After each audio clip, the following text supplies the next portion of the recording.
In today's video, we shall be looking at fraction in its lowest term. Now, before now, I've done a video on simplifying fraction. Simplifying fractions. Now, that video and this one are more or less the same thing. But I'm doing it again with a different time because of the importance of knowing how to simplify fractions or how to reduce fractions to their lowest term. Now, we have a fraction here, 9 over 36. This is the numerator, the top number. This is the bottom number, the denominator. Now, a fraction is said to be in its lowest term if the top number and the bottom number have no common factor. A fraction is said to be in its lowest term if the numerator and denominator have no common factor. That is, if they have no number that can divide both of them. Now, this fraction here, we know that 3 can divide both 9 and 36. Because of that, this fraction is not in its lowest term. 9 can even divide 9 and 36. So, as it stands now, this fraction is not in its lowest term because there is a number that can divide 9, both 9 and 36.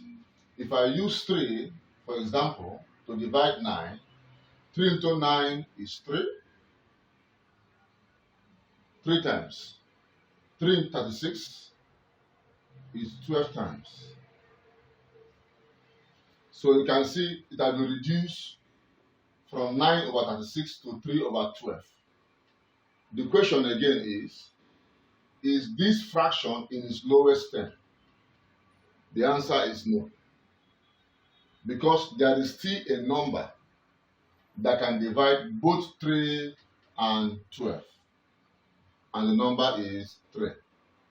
3 can divide both 3 and 12 without any remainder. 3 into 3 is 1. 3 into 12 is 4.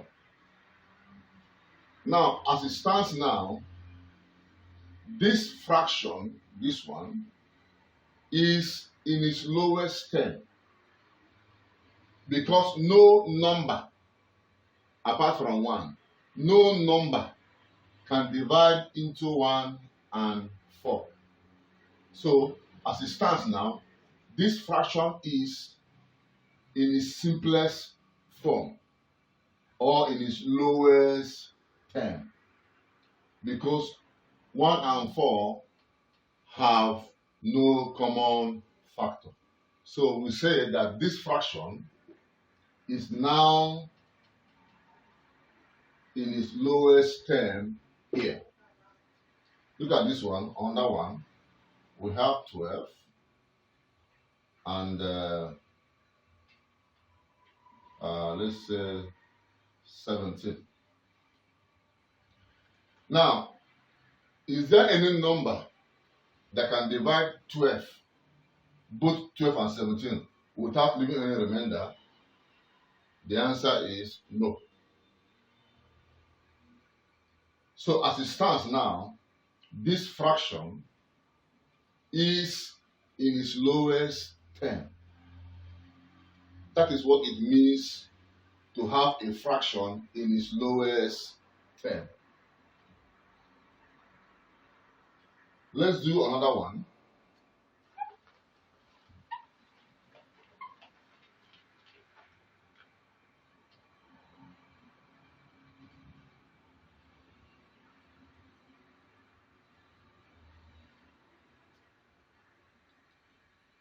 Now, if you are asked to reduce this fraction to its lowest term, what do you do? How do you go about it? What to do is ask yourself, what is the biggest number or the greatest number that can divide into 50 and 60? That is, what is the HCF,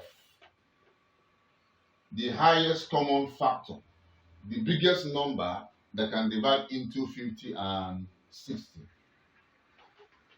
Of course, the number is 10. The number is 10. So 10 into 50 is 5 times. 10 into 60 is 6 times. So as it stands now, this fraction has been reduced or has been broken down to its lowest term. This fraction is now in its lowest term. And we use 10 being the highest common factor, the highest number that can divide into 50 and 60. Now, you must not always use the HCF. Especially now, when we use 10, we got 5 over 6. And this fraction is now in its lowest term.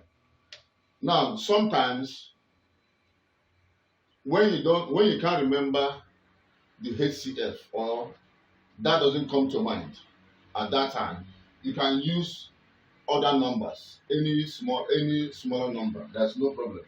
Just keep dividing or keep reducing until you get to its lowest term. Now look at 50 over 60. If you use 2 can divide into both of them.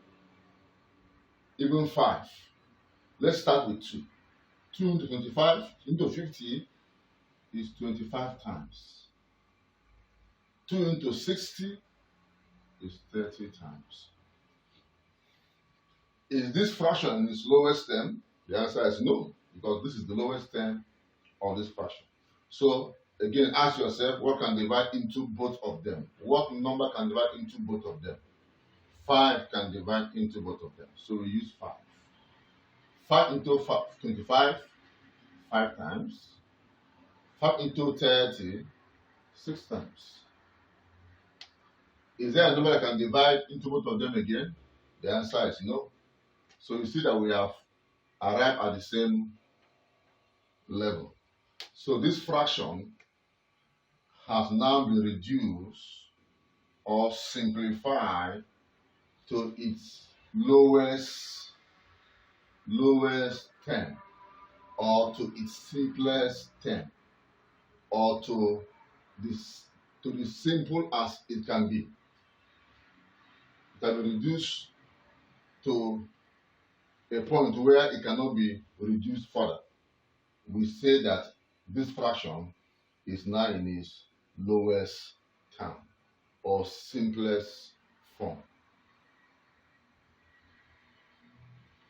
So that is basically what it means to have a fraction in its lowest term.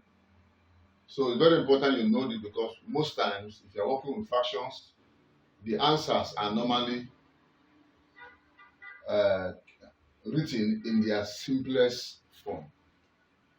I want to hope that this video was clear enough. Thank you very much for watching.